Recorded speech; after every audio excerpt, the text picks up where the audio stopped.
Phone tapping నేరం కాదన్నారు RS Praveen. 2017లో సుప్రీంకోర్టు క్లియర్ గా మార్గదర్శకాలు ఇచ్చిందని తెలిపారు. అంతేకాదు ఇంటెలిజెన్స్ చీఫ్ డీజీపీ అనుమతితో నంబర్స్ మానిటరింగ్ చేస్తారన్నారు. హోమ్ ప్రిన్సిపల్ సెక్రటరీ వాటిని అప్రూవ్ చేస్తారు. ప్రతి 2 నెలలకు ఒకసారి సిఎస్ లా సెక్రటరీ వాటిపై రివ్యూ కూడా చేస్తారు. ప్రతి 6 నెలలకు ఒకసారి ట్యాపింగ్ ఫైల్స్ ధ్వంసం చేస్తారు. ఇవన్నీ చట్టంలోనే ఉన్నాయన్నారు R S Praveen.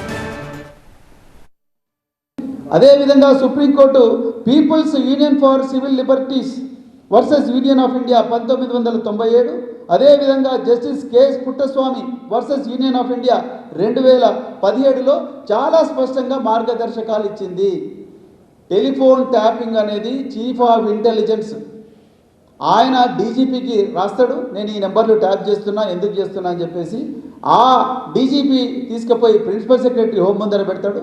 Principal secretary home వాటిని అప్రూవ్ చేసిన తర్వాతనే అవి మానిటరింగ్లోకి వస్తాయి. ఇది చట్ట ప్రకారం జరిగే చర్య.